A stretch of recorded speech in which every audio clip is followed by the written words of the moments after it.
Bom dia a todos. Hoje nós vamos falar sobre um assunto muito importante, que é sangramento uterino anormal.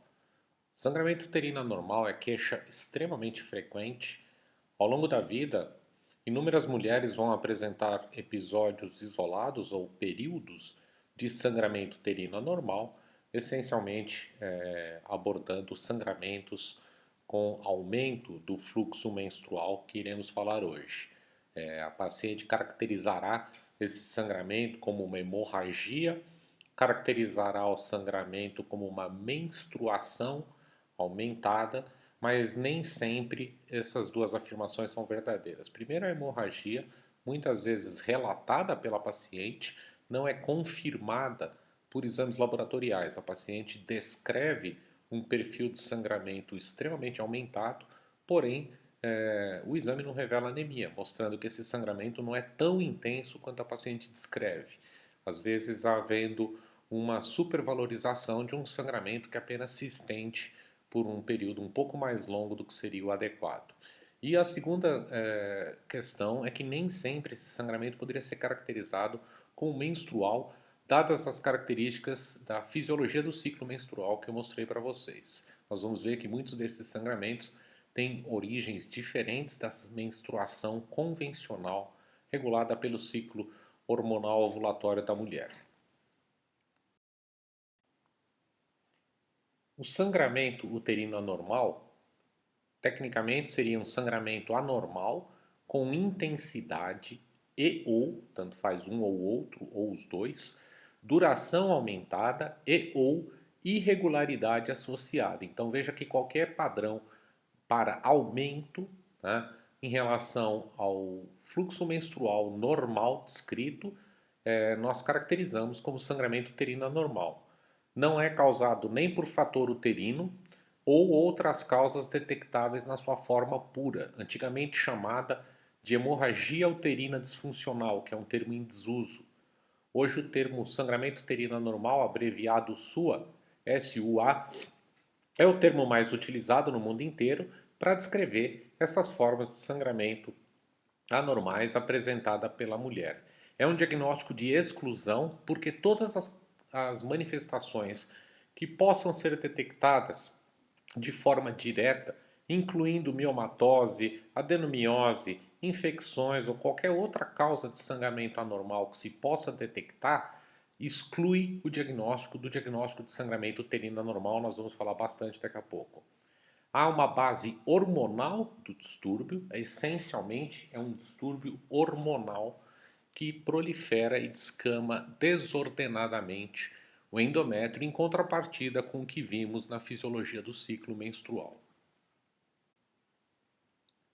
20% das mulheres em consulta ginecológica nos Estados Unidos têm queixas de sangramento uterino anormal. Vejam que é uma quantidade enorme das consultas ginecológicas, excluindo-se a obstetrícia, só da ginecologia, de cada 5 mulheres, uma tem uma queixa de sangramento uterino anormal.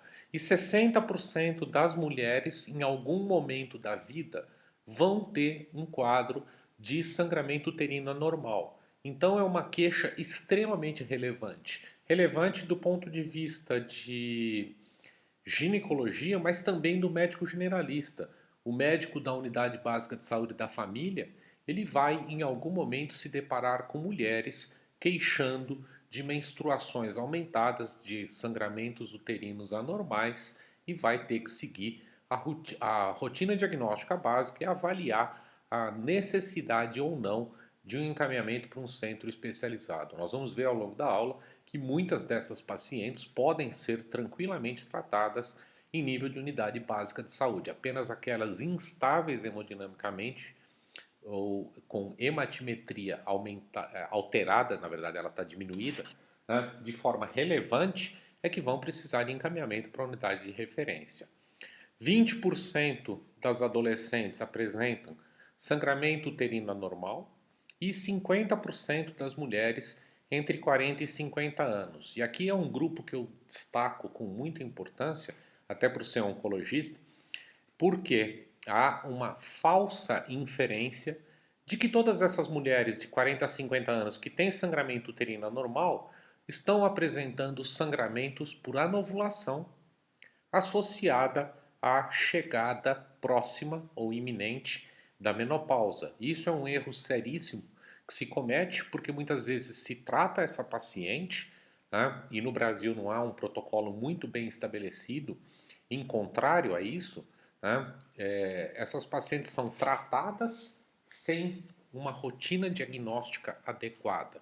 E é nesta fase que nós veremos em aulas futuras que ocorrem doenças precursoras do câncer uterino, em especial a hiperplasia de endométrio, que tem um pico de incidência dos 40 aos 50 anos de idade, e muitas dessas pacientes passam sem ter um diagnóstico preciso da hiperplasia do endométrio e vão ser tratadas mascarando uma patologia proliferativa que pode se transformar num câncer de endométrio entre 55 e 65 anos de idade. Esse aspecto que eu expliquei é tão importante que o Colégio Americano de Obstetrícia e Ginecologia recomenda que toda mulher acima de 45 anos de idade que tenha sangramento uterino anormal deve fazer uma avaliação anatomopatológica do endométrio. Eu vou voltar a falar sobre isso mais para frente. Ele ocorre em ciclos ovulatórios em 15% dos casos e em ciclos anovulatórios em 85% das vezes, ou seja, predominam os sangramentos uterinos anormais verdadeiros em ciclos anovulatórios, a grande maioria, com uma minoria apenas ocorrendo em ciclo ovulatório, eu vou falar daqui a pouco. Na aula de fisiologia do ciclo menstrual, a resposta endometrial à produção dos hormônios ao longo do ciclo menstrual feminino. Na primeira fase do ciclo menstrual, na fase pré-ovulatória, nos primeiros 14 dias em média de primeira fase do ciclo menstrual, nós temos o estrógeno agindo de forma isolada. E o estrógeno no endométrio é proliferativo. Na segunda fase, após a ovulação, de forma relevante, nós temos o estrógeno e a progesterona. E a progesterona promove grandes mudanças no padrão do endométrio. A progesterona torna o endométrio um endométrio secretor diferenciado, reduzindo até cessar completamente a proliferação endometrial e tornando esse endométrio um endométrio secretor. As glândulas endometriais passam a ter alta produção de muco endometrial e isto está associado a uma parada da proliferação do endométrio. Relevante entender isso porque se uma mulher não ovula, ela não entra na segunda fase. Então as mulheres que por um motivo qualquer, e nós vamos ter uma aula só sobre a ovulação, parar de ovular, ela para de ter produção de progesterona. E aí ela só terá a fase inicial de desenvolvimento do folículo, produzindo estrógeno, sem a ovulação, não formando um corpo lúteo, ela não produz progesterona, portanto não diferencia. Esse endométrio vai proliferar, né, sem a oposição progestagênica, podendo levar inclusive a um quadro de hiperplasia endometrial. Outra possibilidade, inclusive para mulheres já na pós-menopausa, ocorre em relação ao tecido adiposo. O tecido adiposo tem uma enzima chamada aromatase que converte precursores androgênicos que são produzidos ao longo da vida inteira nas glândulas suprarrenais, chamada principalmente a deidoepiandrostenediona. A androstenediona ela vai ser convertida pela aromatase em estrona. Estrona é um estrogênio um pouco menos potente do que o estradiol ovariano, porém com potência suficiente para atuar no endométrio, induzindo proliferação. Então a mulher obesa, ela tem proliferação endometrial mantida em função do tecido adiposo. Quanto mais tecido adiposo, maior o padrão de proliferação. Em estudos realizados ao longo do mundo inteiro, verifica-se a clara relação que existe entre obesidade e o câncer de endométrio, uma vez que um tecido que prolifera indiscriminadamente tem potencial para transformação maligna, aparecendo um câncer de endométrio. A 75% das pacientes que têm câncer de endométrio são mulheres obesas. No ciclo menstrual normal, quando nós temos a queda dos dois hormônios pela falência do corpo lúteo, nós temos o sangramento de deprivação, chamado que é o sangramento menstrual convencional. O endométrio descama de uma forma ordenada, generalizada, com duração aí restrita, 3, 4 a 5 dias em média, com um pequeno grau de variação. Então nós temos um padrão pré-determinado de sangramento menstrual. Padrão normal de ciclo, relembrando o que vimos na aula de fisiologia, durando de 26 a 38 dias, sangramento menstrual durando de 2 a 7 dias e a quantidade de sangramento calculada em estudos é de 20 a 80 gramas. Do ponto de vista prático, calcular quantidade não é fácil. Os estudos trabalham com pesagem de absorventes femininos, para determinar quanto que uma mulher menstruou por dia, ou por ciclo. E na prática clínica a gente usa o próprio critério da paciente como um critério de comparação. Então, quando você faz a anamnese, você pergunta se no dia menstrual ela notou um aumento da quantidade.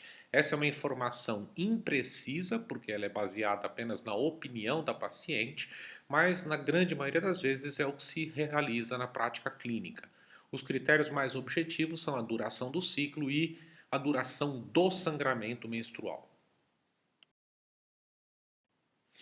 Relembrando aqui para vocês uma classificação da Federação Internacional de Ginecologia e Obstetrícia, a FIGO, tá? É um órgão mundial de ginecologia e obstetrícia, fez uma revisão para a nomenclatura a ser utilizada para os sangramentos anormais femininos.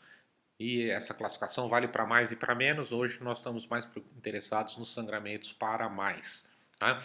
Mas é importante porque essa classificação se tornou uma classificação direta, uma classificação descritiva, objetiva, e não com o uso de termos que muitas vezes são de pouca compreensão e que precisam ser decorados uma vez que a palavra tem origem latina ou grega sem uma transliteração direta.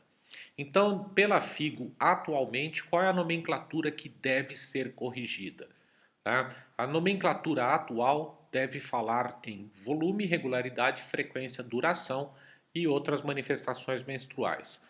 Quanto ao volume, nós temos o volume normal, aquele 20 a 80 miligramas, 80 gramas, 20 a 80 gramas de sangramento que nós temos no ciclo. Ele pode ser aumentado ou ele pode ser diminuído. Então você descreve a menstruação da paciente. Paciente com volume menstrual aumentado, volume menstrual normal, volume menstrual diminuído. A regularidade do ciclo, tá? Então a regularidade do ciclo, nós podemos dizer que um ciclo é regular, tá? Então ela tem um perfil de variação na duração do ciclo, de baixa variabilidade, na ordem de poucos dias. Então, a mulher que menstrua praticamente todos os meses a cada 28 dias. A mulher com ciclo irregular, ela um mês menstrua com 28, outro mês com 35, outro mês com 24, outro mês com 33 e assim por diante. E a menstruação ausente é o termo que deveria ser utilizado para a menorreia, que vocês aprenderam na obstetrícia. Na obstetrícia até hoje se usa o termo tempo de amenorreia. Pela FIGO, o termo correto hoje é tempo de menstruação ausente. Seria o termo a ser utilizado pela nomenclatura nova da FIGO. Em termos de frequência, nós temos o sangramento normal, sangramento frequente quando o ciclo é menor do que a duração pré-determinada de 24 a 25 dias. Sangramento infrequente quando o sangramento ocorre em períodos maiores do que 38 dias. Então, se a mulher menstrua, pode até ser regular, mas ela menstrua a cada 45 dias, ela tem uma menstruação infrequente, um ciclo longo. Tá? Uma menstruação frequente, um ciclo curto, a cada 18, 19, 20 dias. Tá?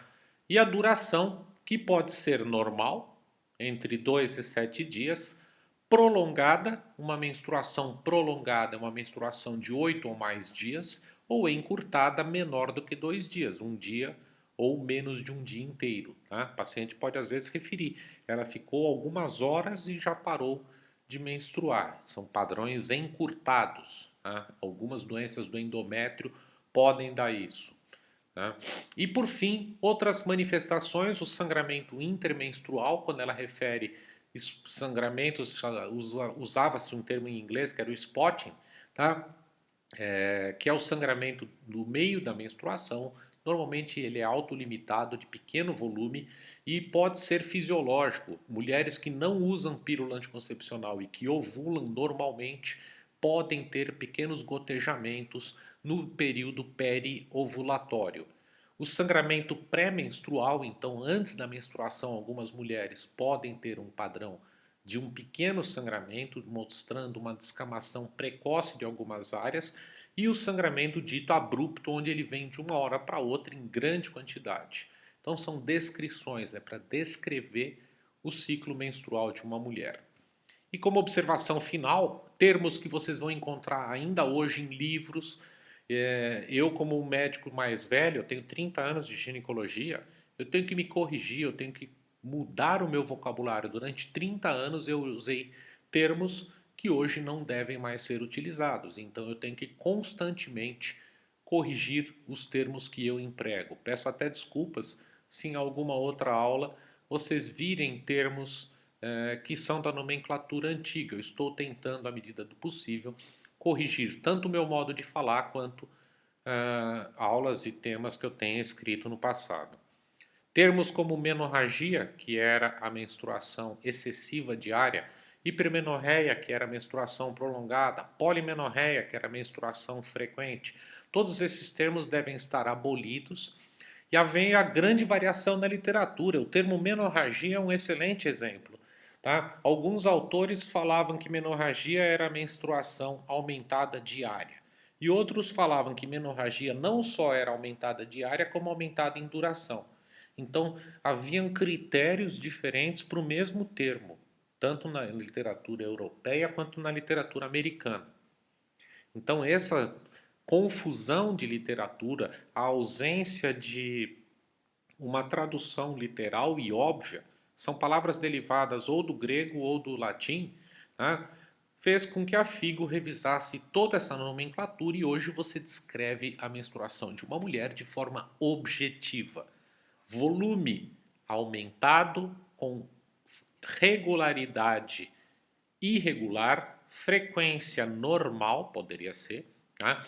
É pouco provável que a irregular seja com frequência normal, mas você descreve cada um dos aspectos isoladamente. A duração, que seria prolongada ou encurtada, seja lá como for, então você descreve a menstruação de uma determinada mulher. Tá? E a presença ou não dos sangramentos, aqui descrito em outras características, você só descreve quando eles estão presentes, você não precisa negar que eles estejam ausentes. Então você descreveria uma mulher normal com volume, regularidade, frequência e duração normais. Ou uma mulher com volume aumentado, de padrão regular, frequência regular e duração prolongada. Vejam que eu pus dois aspectos e não pus dois. Esse é um padrão muito comum em algumas patologias do corpo uterino. Volume aumentado, duração prolongada, porém regularidade e frequência normais. Então, muitas doenças do útero podem apresentar. Descrevendo, simplesmente descrevendo o padrão de menstruação de uma mulher. Importante frisar que o sangramento uterino anormal não é relatado na literatura médica. As formas puras de sangramento uterino anormal não estão associadas à mortalidade. Tá? Não se tem na literatura médica relevância para mortes provocadas por sangramento uterino anormal, por mais que a paciente se assuste muitas vezes com o quadro de sangramento anormal. ela gera sim morbidade. Tá? Ela tem queixas, ela repercute na qualidade de vida da mulher sem necessariamente provocar a morte. Então ela vai provocar várias queixas e as queixas são variadas de indisposição, de perda de contato social, problemas relacionados à possibilidade de trabalho e ausência no trabalho pelo excesso de sangramento e as sequelas desse sangramento aumentado, em especial a anemia e as consequências de anemia. Os aspectos psicológicos do sangramento é uma outra forma de morbidade, principalmente o receio da mulher de patologias mais graves, e muitas associam sangramentos anormais com câncer, tá? E o único câncer onde o sangramento anormal é relevante, mesmo nas fases iniciais, é o câncer de endométrio. Câncer de ovário ele não tem relação nenhuma, e no câncer de colo do útero, apenas nos estágios terminais é que o paciente vai ter, em fases extremamente avançadas, não necessariamente terminal, mas em fases avançadas, que a paciente tem sangramento grave.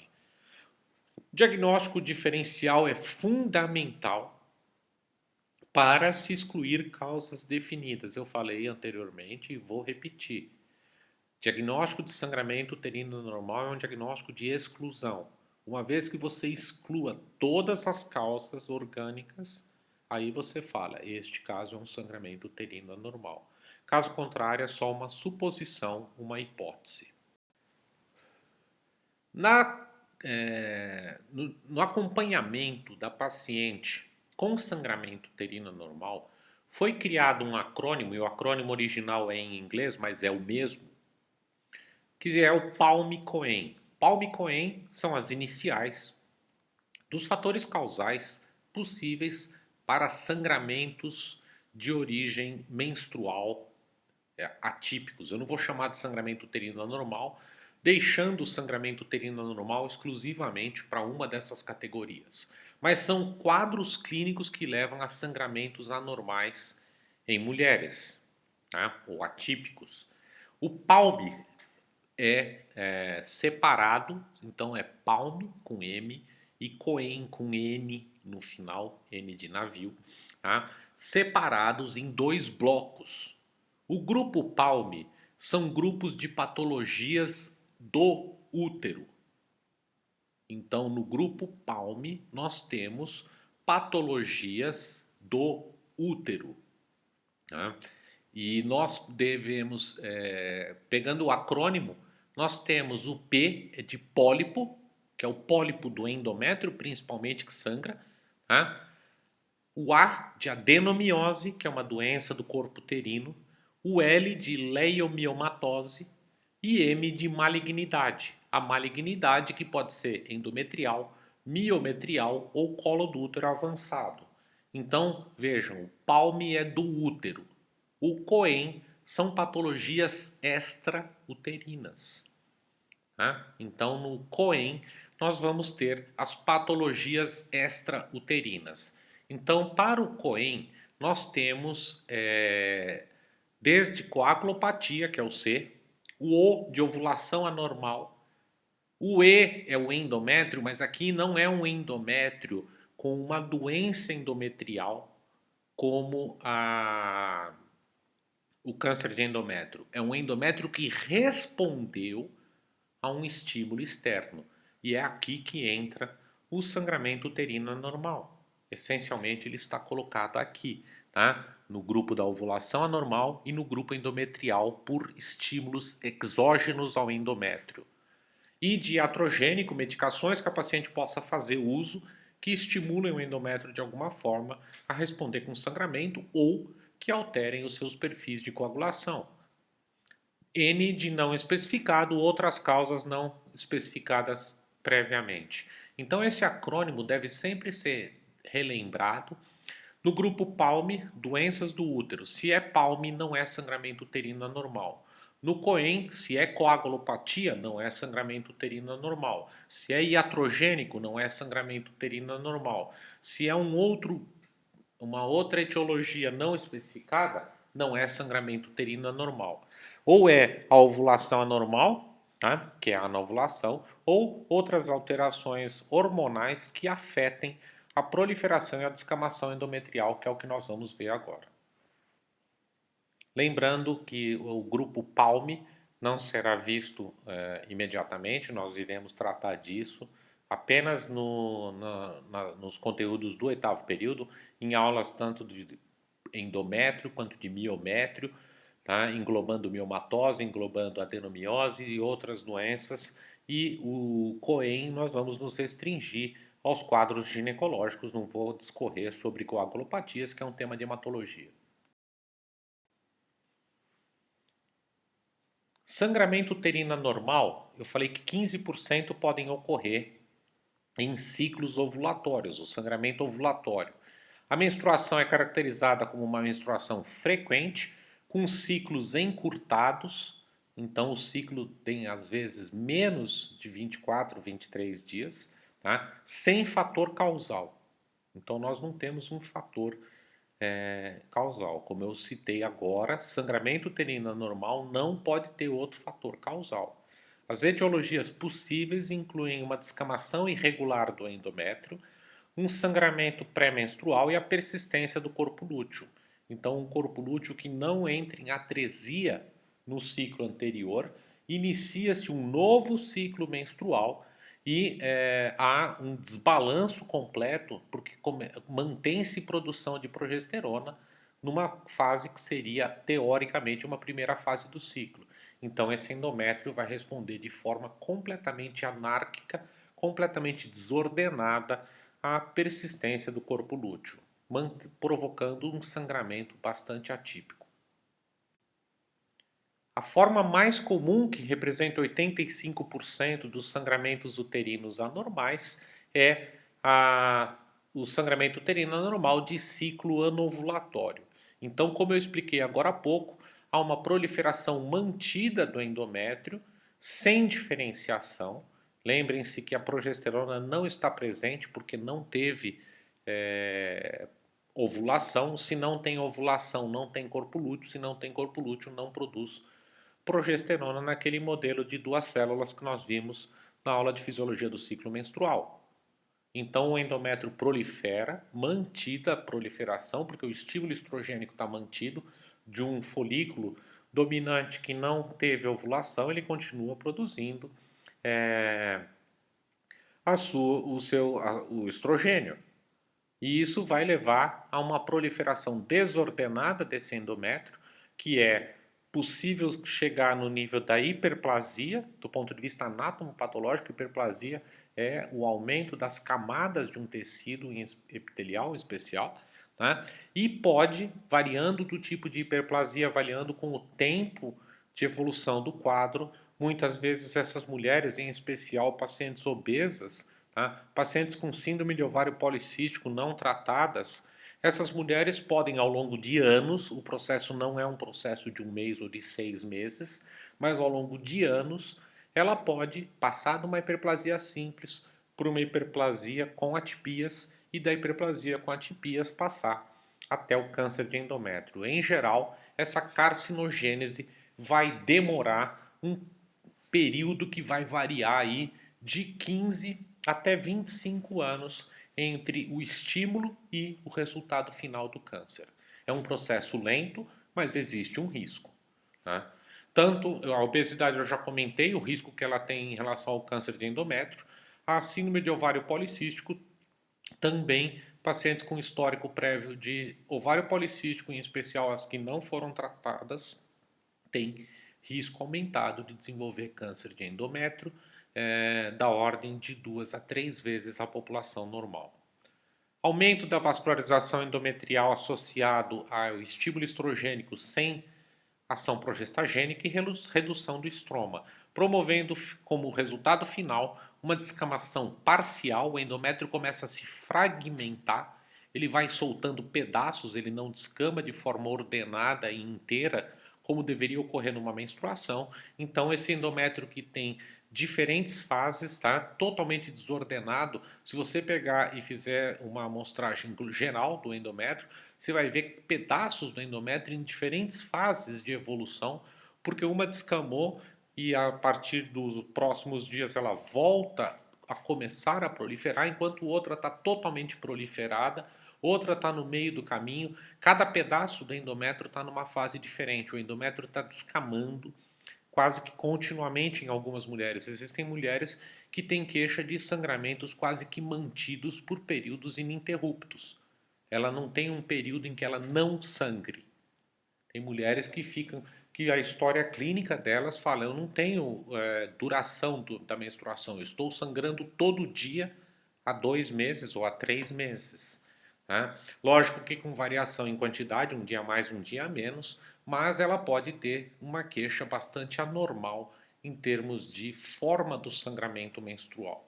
Porque o endométrio está descamando totalmente irregular, um pedaço hoje, amanhã outro e assim por diante. Aquele que descamou uma semana atrás já está proliferando e pode daqui a mais uma semana descamar de novo, porque não há uma ordenação e uma ação de progesterona de diferenciação, então ela fica sangrando por períodos muito prolongados.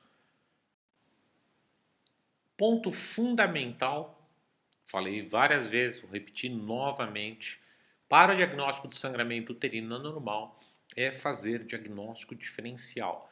Então, primeiro nós temos que excluir as outras causas, para uma vez excluída toda essa lista que eu vou falar para vocês, nós possamos afirmar, falar, é um sangramento uterino anormal porque eu fiz uma investigação e excluí todas as outras causas possíveis de sangramento uterino anormal.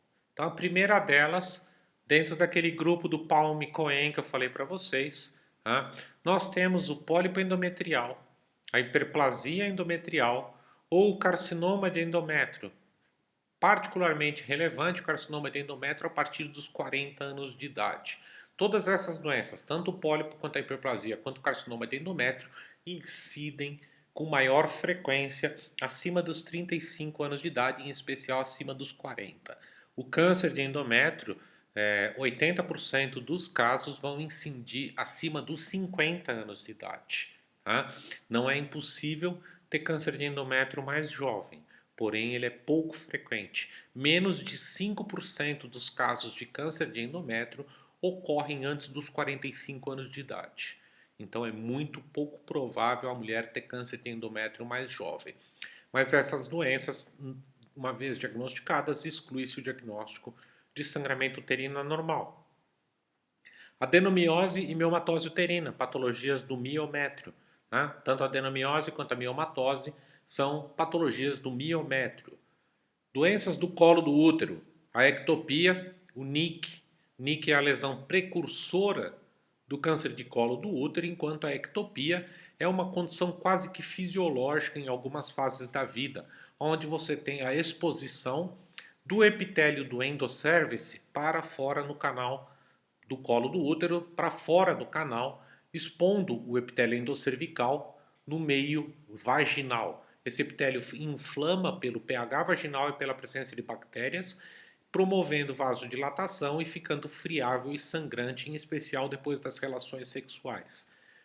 Ectrópio é muito comum, tanto na adolescência, quanto usuários de pílula anticoncepcional, em especial pílula combinada, quanto na gestação.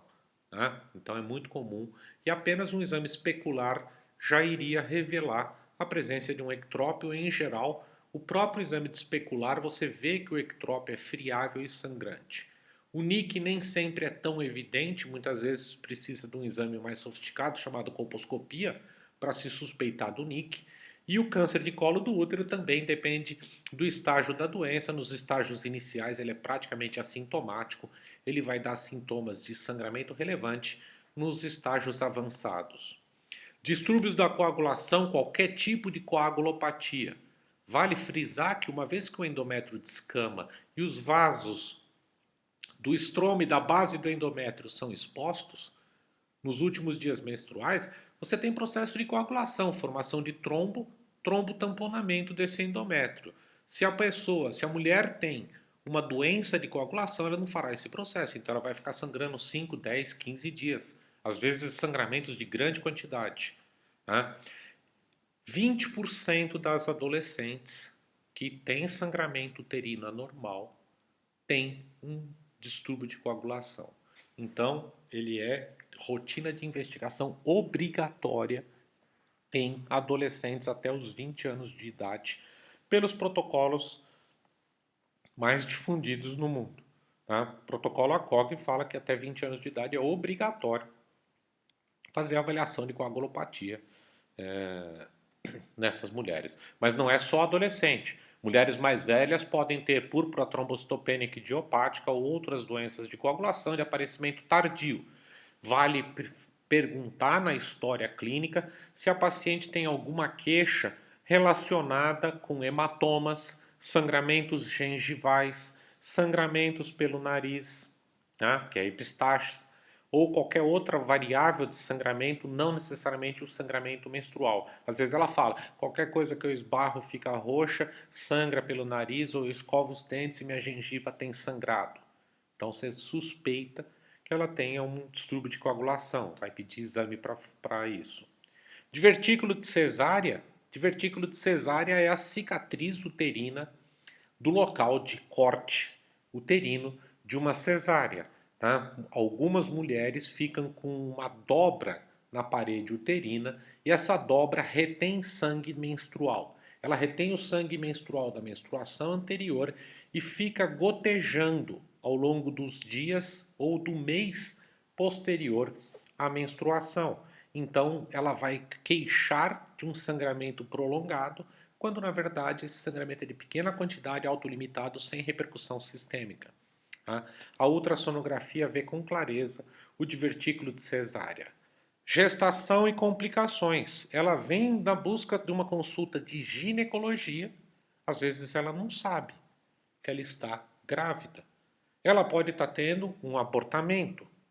Tá? É difícil você ter uma queixa dessa natureza numa gestante adiantada de 25, 30 semanas, onde você tem projeção abdominal.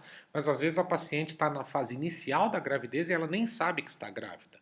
Então esse diagnóstico diferencial é obrigatório que uma mulher no período fértil, né, no período reprodutivo, melhor dizendo, tá, mesmo que ela use método contraceptivo, um dos primeiros exames que deve ser realizado é o exame para gestação. O método pode ter falhado. Ela pode usar pílula e ter esquecido um comprimido, ou mesmo que não tenha esquecido, ela foi uma infeliz de 0,3% que o método falhou. Então, e agora ela pode estar tendo um abortamento, ela pode ter mola, neoplasia trofoblástica, ela pode ter uma gravidez ectópica que provoca sangramento. Aí vocês têm o diagnóstico de sangramento do primeiro trimestre da gestação, que vocês viram em períodos passados. Né? Então é obrigatório investigar gravidez. Se você tem beta-HCG positivo de uma mulher que está sangrando, mudou toda a rotina diagnóstica. Ela não é sangramento uterino normal, essa paciente está grávida e o diagnóstico sindrômico dela é de sangramento do primeiro trimestre da gestação. Infecções genitais, várias delas podem cursar com sangramento. A DIPA, né, nas formas leves principalmente, porque nas formas mais graves a clínica é mais exuberante, mas a forma mais leve, a DIPA chamada 1, que é a doença inflamatória pélvica de tipo 1, quando você tem praticamente só endometrite e salpingite, a endometrite associada a gonococo, a clamídia e outros patógenos, pode provocar sangramentos, em especial sangramentos intermenstruais. Né? Endocervicites, pelos mesmos patógenos, clamídia e gonococo principalmente, né? Ou Gardnerella, pode provocar variáveis de vaginite severa.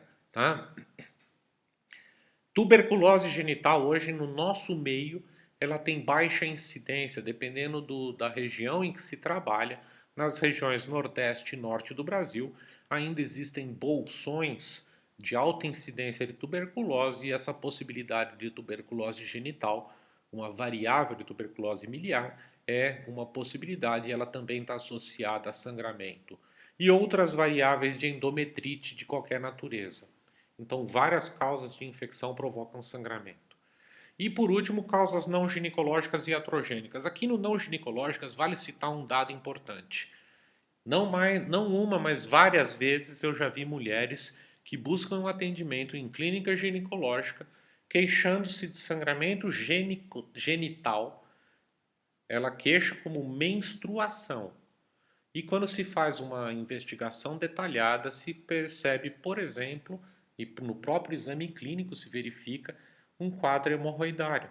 Então ela está sangrando por hemorroida e não pela questão ginecológica. Isso é possível. Tá? E iatrogênicas são o uso de medicações, em especial o uso de hormônios.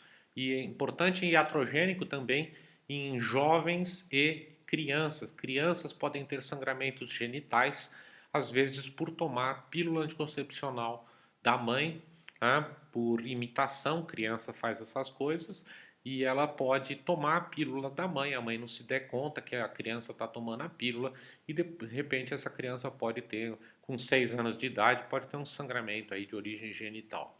Além de outras drogas de uso direto, tá? Que podem ser usadas e afetar o padrão ou de proliferação do endométrio ou de coagulação. Diagnóstico da paciente com sangramento uterino anormal, a gente pode separar em dois grandes grupos de risco e de maior predominância: adolescentes e fase perimenopausa, que eu chamaria aí dos 40 anos em diante, em especial dos 45 anos de idade. Tá? Na adolescência, predominam os aspectos hormonais, a história é típica de sangramentos atípicos nos ciclos anovulatórios dos primeiros 1 a 2 anos pós-menarca. É comum ter sangramentos anormais, tá? Algumas mantendo um sangramento anormal e a origem hormonal é bastante evidente. Já na perimenopausa, nós temos um perfil associado à fase reversa, que é a parada da ovulação gradativa quando se aproxima a menopausa. Porém, vale a ressalva, eu já falei, vou repetir, que há um aumento na incidência de patologias orgânicas no diagnóstico diferencial. É uma faixa de alta incidência de miomatose, de adenomiose, mas também de doenças mais graves, como a hiperplasia do endométrio, câncer de colo do útero, câncer de endométrio. Tá? Então, todas essas doenças têm que ser investigadas ativamente. Isso é tão importante que o Colégio Americano de Obstetrícia e Ginecologia recomenda que toda paciente com sangramento uterino anormal acima de 45 anos de idade tenha que excluir doença do endométrio, tá? Seja por biópsia, por esteroscopia ou por curetagem. Vou falar daqui a pouco. A obrigatoriedade de excluir patologias orgânicas, que é um diagnóstico de exclusão, repetindo mais uma vez para frisar bastante. Clinicamente, como é que o diagnóstico será feito? Primeiro, a anamnese detalhada é fundamental. A anamnese é muito importante, porque vejam que eu estou falando de uma doença de diagnóstico de exclusão. Então, a anamnese bem feita é muito importante. Não esperem que a ultrassonografia vai fazer diagnóstico de sangramento uterino anormal, que tomografia, que ressonância, que dosagens hormonais façam diagnóstico de sangramento uterino anormal. Quem faz o diagnóstico de sangramento uterino anormal são os exames clínicos. Tá? E os exames clínicos visam excluir outras doenças e reforçar a característica do padrão menstrual alterado. Os exames complementares eles servem para descartar as outras doenças. Eles não fazem o diagnóstico de sangramento uterino anormal. Eles só descartam as outras. Então a anamnese detalhada é muito importante, com especial atenção para a descrição do perfil menstrual, com as características as mais detalhadas possíveis daquela tabela que eu falei para vocês, comparação do perfil menstrual atual com o perfil menstrual prévio, tá?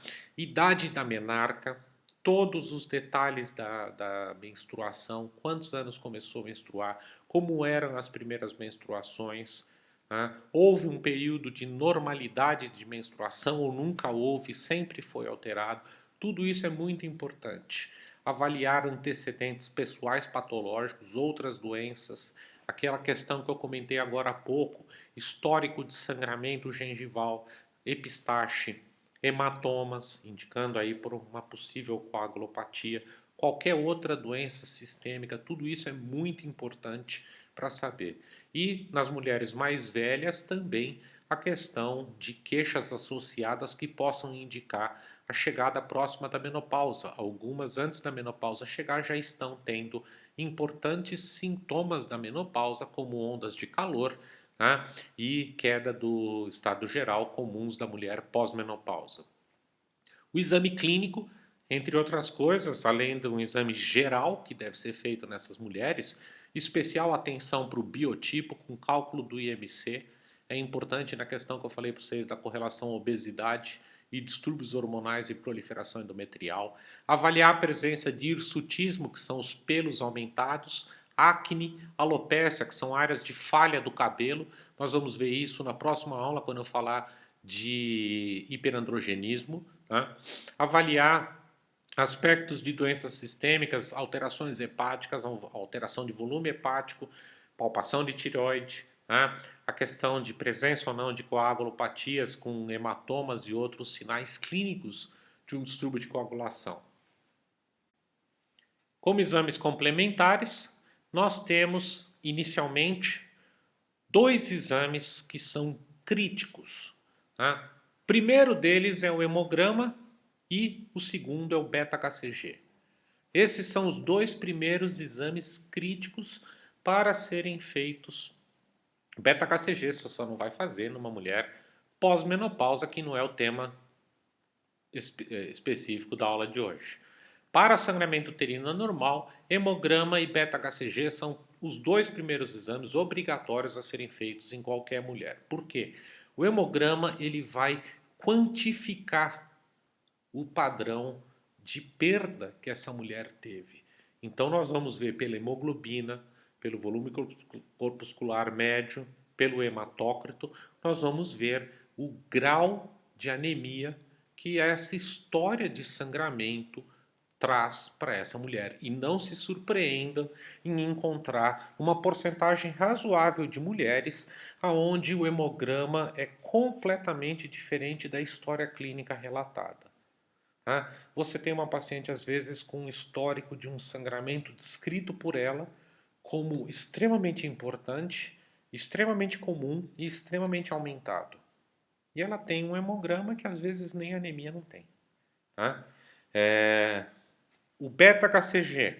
O beta-HCG é fundamental para descartar gravidez.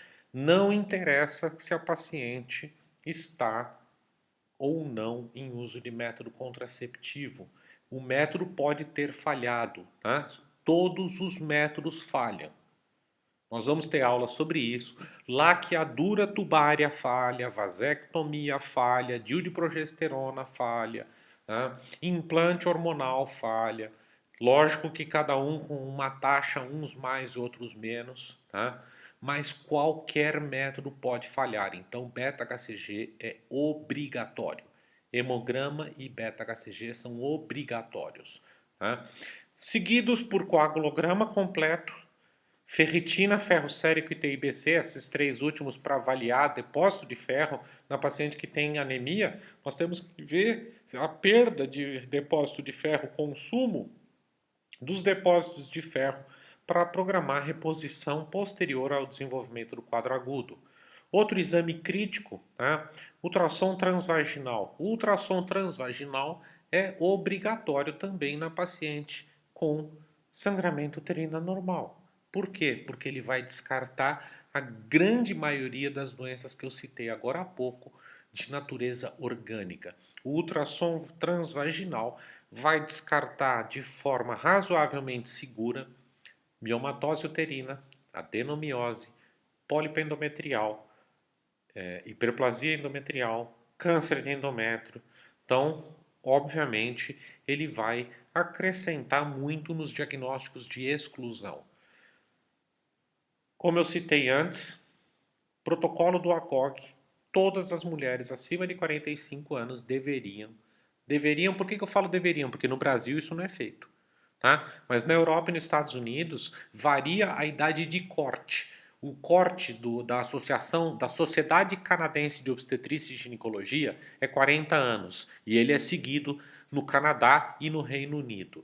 A maioria dos países europeus seguiram o modelo americano, num corte de 45 anos, que é seguro, e traz uma limitação da quantidade de exames necessários, porque dá uma peneirada melhor na população-alvo.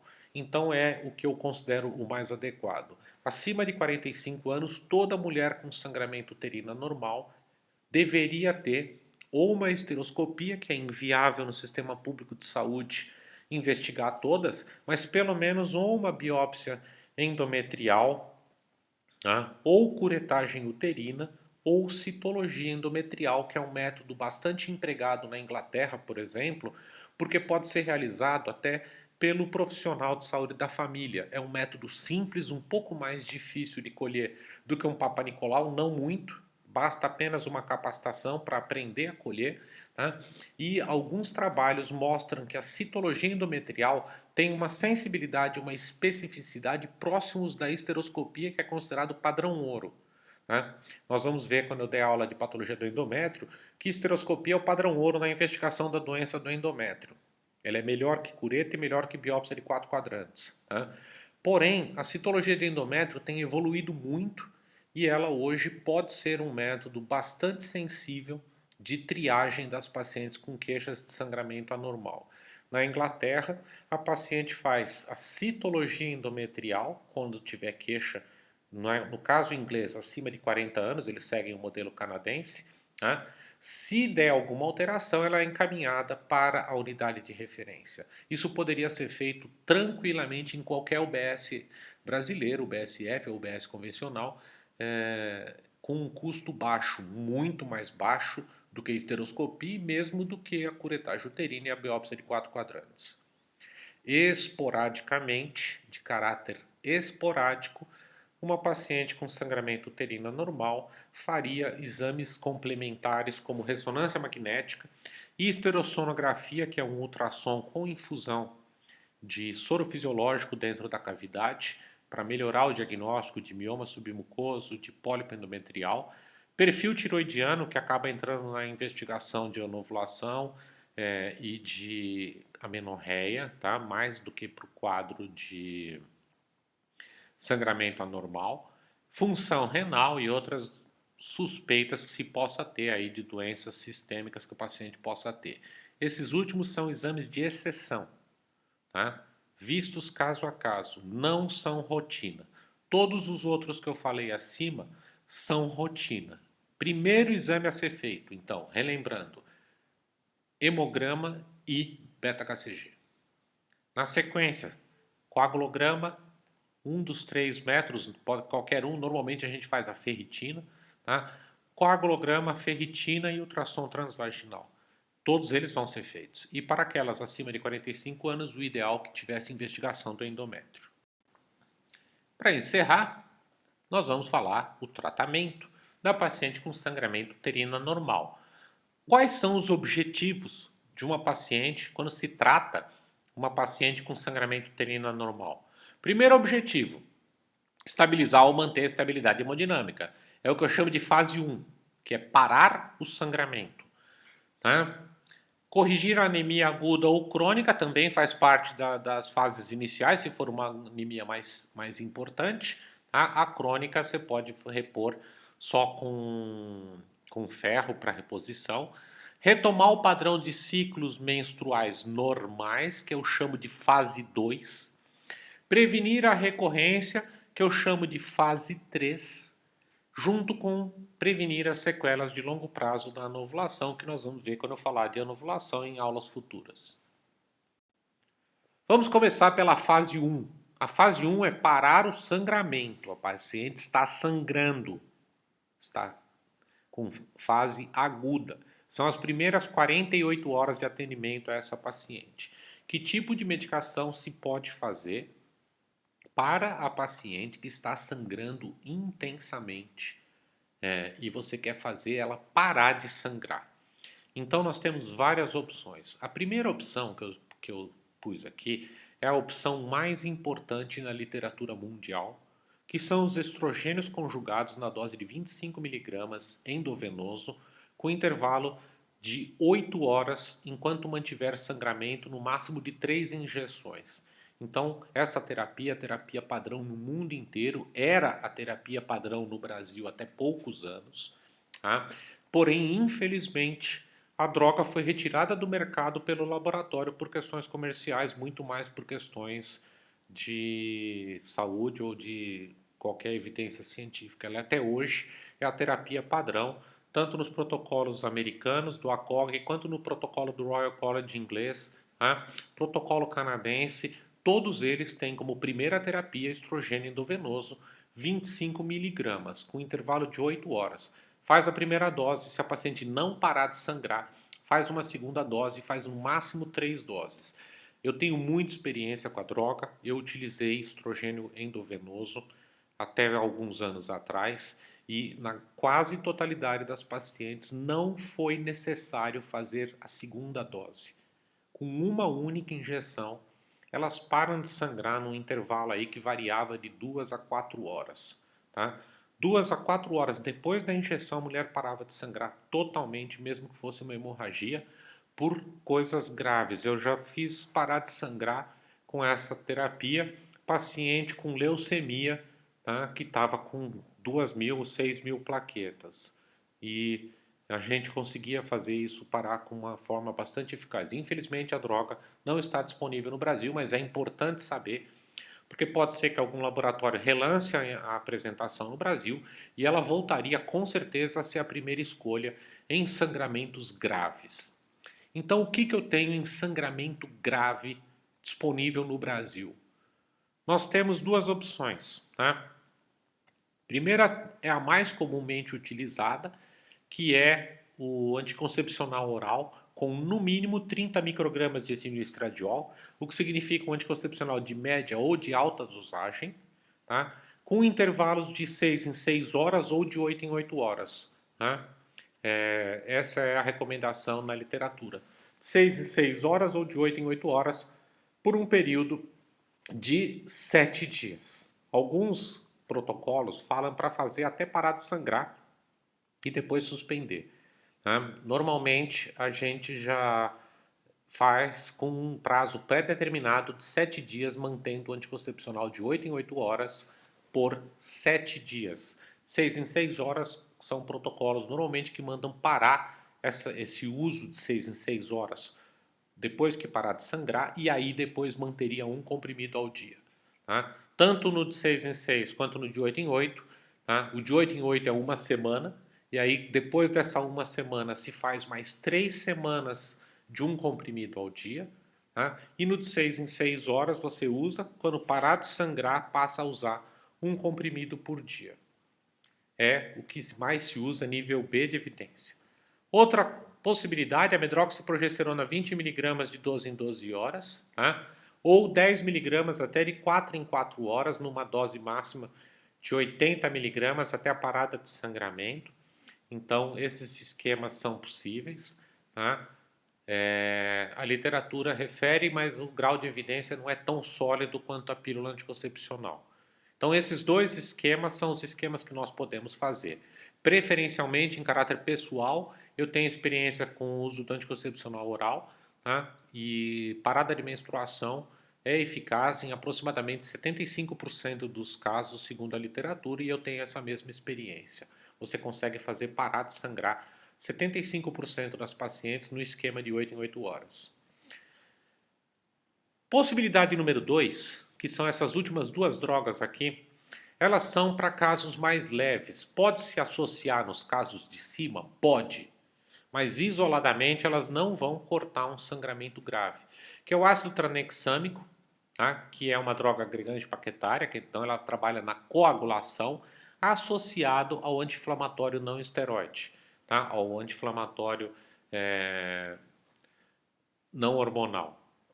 Então você vai associar o ácido tranexâmico, 1 grama a 1,5 grama de 6 em 6 horas com anti-inflamatório. Qual anti-inflamatório? Qualquer um. Tá? Normalmente a literatura vai falhar em piroxicam, em ácido mefenâmico. A literatura americana fala muito em ácido mefenâmico. Tá? Essas medicações usadas de acordo com a posologia padrão para cada tipo de anti-inflamatório. Tem anti-inflamatório que é de 6 em 6 horas, tem anti-inflamatório que é de 8 em 8 horas, tem anti-inflamatório que é de 12 em 12 horas. tá? A associação deles com ácido tranexâmico é nível A de evidência. Isoladamente, cada um deles é nível B de evidência. Tá? Existe uma meta-análise da Cochrane mostrando que quando eles são associados, eles têm máxima eficácia. E se a paciente não parar de sangrar, tá?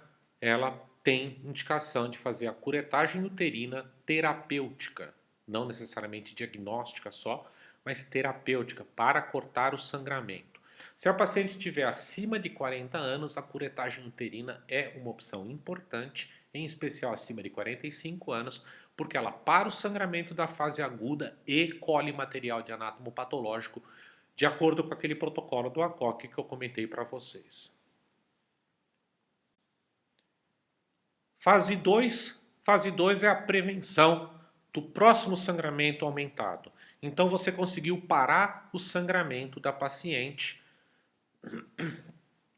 parou o sangramento imediato, e agora eu preciso evitar que no final do mês ou no outro mês, quando ela voltar a ter uma nova menstruação, porque você fez um estímulo hormonal aumentado. Tá? Quando você faz aqueles esquemas de um comprimido de pílula de 6 em 6 ou até o de 8 em 8, você deu uma dose enorme de hormônio para essa paciente. Tá? Será que ela não vai ter um novo sangramento na próxima menstruação? Então agora tem a fase de prevenção de um sangramento uterino anormal imediato. Após as 48 horas, se você fizer no esquema de 6 em 6 horas, parou de sangrar, mantenha um comprimido de anticoncepcional, tá? Por 3 semanas até a próxima menstruação. Ela vai manter uma pílula de moderada a alta dosagem, de 30, 35 ou até 50 microgramas de etinoestradiol. Caso seja aquele esquema pré-determinado, que é o que eu mais gosto, que é um comprimido de 8 em 8 horas por 7 dias, ela já no 8º dia passa a tomar um comprimido só, para de fazer o esquema de 8 em 8 e passa a tomar um comprimido só também por mais 3 semanas, completando 4 semanas total de tratamento. E aí ela vai menstruar de forma ordenada. Possibilidades para esses tratamentos são muito mais complexas, tá? Porque envolvem a tomada de mais de uma medicação, como o uso de estrogênio conjugado 1,3 miligramas, que nem tem mais disponível no Brasil. Então ela precisaria tomar 2 comprimidos de 0,625 por 14 dias, seguidos por, numa segunda fase, de 1,3 miligramas mais medroxiprogesterona 10 miligramas por 10 dias. Ou seja, um esquema muito complexo que a maioria das pacientes não vai entender, vai tomar errado. Ele é altamente eficaz. Porém, a compreensão pela paciente, não havendo um preparado comercial pronto com essa combinação, a paciente vai fazer tudo errado e vai ter um sangramento no meio do ciclo, que é exatamente o que nós estamos tentando. Então, na minha opinião, a melhor coisa é o anticoncepcional de moderada a alta dosagem mantido por 3 semanas. Terceira possibilidade é ela fazer o uso de progesterona isolada por mais 14 a 20 dias. É uma terapia boa também, fácil compreensão, porque é só um remédio, tá? Numa dose que vai variar de 10 a 20 miligramas por dia. Essa preparação é simples, existe na Unidade Básica de Saúde fornecida pelo SUS. É uma forma também bastante compreensível de tratamento. Porém, eu continuo preferindo a terapia de anticoncepcional combinado 3 semanas. E por último, terceira fase de consolidação, que é evitar que nos próximos meses ela retorne novos episódios de sangramento aumentado. Então, ele vai ser iniciado quando? Ele vai ser iniciado depois dessa menstruação que eu comentei com vocês. Nós paramos de sangrar, fase 1. Fase 2, preparei a próxima menstruação com aqueles esquemas de pílula 3 semanas. Ela menstruou. Fase 3 é depois dessa primeira menstruação que ela teve. Então agora são um período que vai variar de 3 a 6 meses, o ideal é 6 meses, e que nós temos que levar duas coisas em consideração. Primeiro, é a avaliação do desejo reprodutivo da paciente. Tá? Então, se ela tem desejo reprodutivo, nós vamos trabalhar com outro tipo de droga. Tá? E a possibilidade de uso de medicações, o risco de uso de algumas medicações. Então, se você tem uma paciente de 40 anos de idade, o risco de efeito colateral tem que indicar um grupo de drogas diferente do tipo de paciente que tenha 20 anos, 16 anos, que pode usar qualquer medicação. Então, quais são as medicações que nós usamos na fase de manutenção ou de consolidação? Primeira possibilidade, pílula novamente, a mesma pílula que está sendo usada desde o começo, de moderada a alta dosagem, de 30 a 50 microgramas de etinoestradiol, em uso correto, com orientação adequada da paciente, tomada da pílula no mesmo horário, uma semana de descanso entre as cartelas. Tá? Eu, particularmente, não recomendo, a literatura fala, não há problema, tá? Que a paciente faça cartelas emendadas. Por que eu não recomendo? Porque cartela emendada, muitas pacientes têm sangramento durante o uso de cartela emendada. Tá? Então eu acho correto que ela faça as pequenas pausas, menstrue, são menstruações pequenas, porque ela está com uma dose que dá bastante atrofia endometrial, então ela vai menstruar pouco, né? Faz a pausa de uma semana, retoma a cartela e sempre pílula de moderada a alta dosagem. Não se pode usar aqui pílulas de baixa dosagem. Pílula de baixa dosagem não vai segurar adequadamente esse endométrio. Né? Uma classe de medicações que eu contraindico particularmente são as drogas inibidoras ou bloqueadoras do eixo hipotálamo hipofisário, tá? Seja o danazol, a gestrinona ou os análogos do GNRH. Eles são pouquíssimo utilizados, os efeitos colaterais. O análogo de GNRH induz um efeito climatérico intenso de forma aguda. Gestrinona e danazol induzem efeitos androgênicos bastante ruins.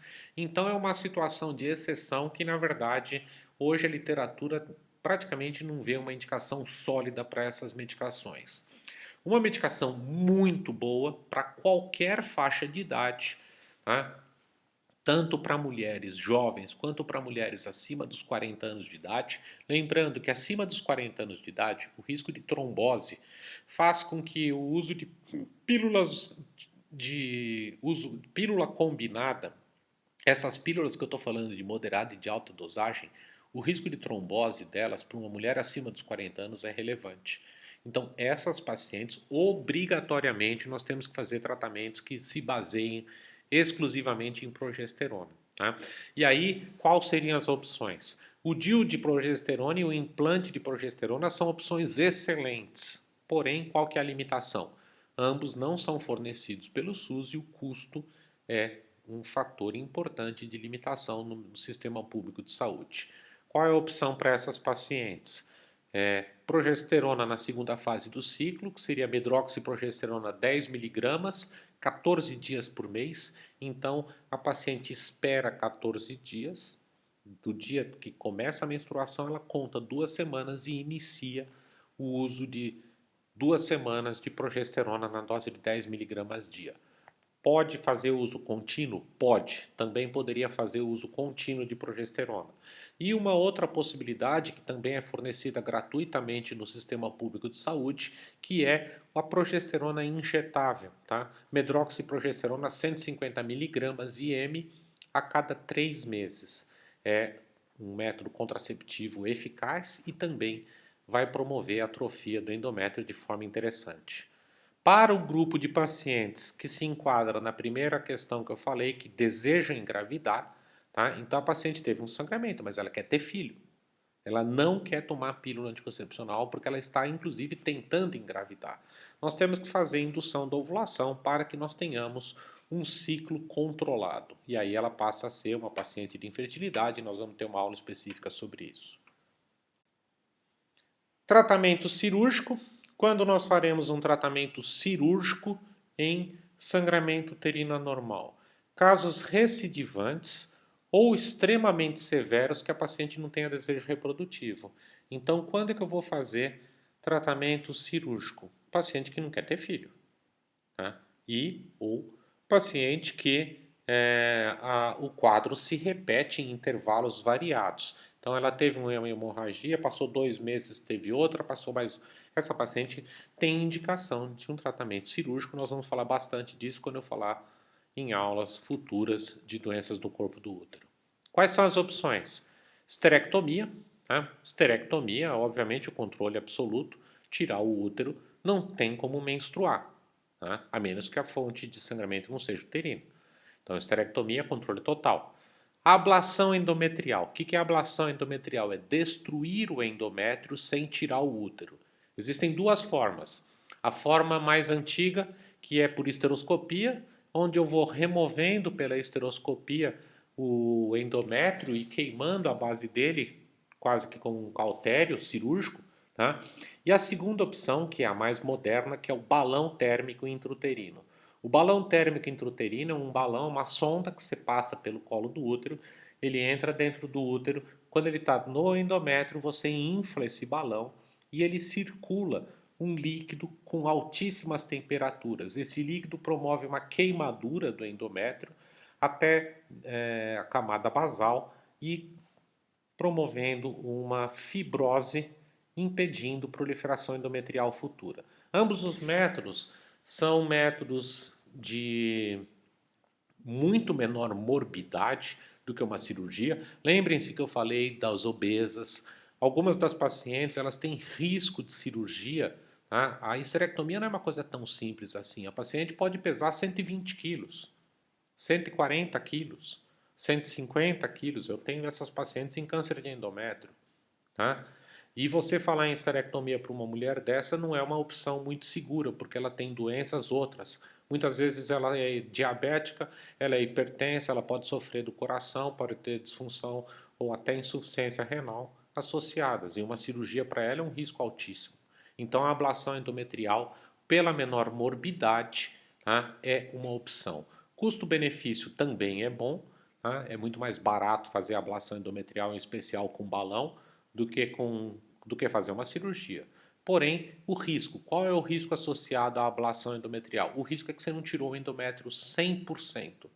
Então é possível, tá? E aí a literatura da minha área oncológica mostra que mulheres submetidas à ablação endometrial podem desenvolver carcinoma no futuro. Tá?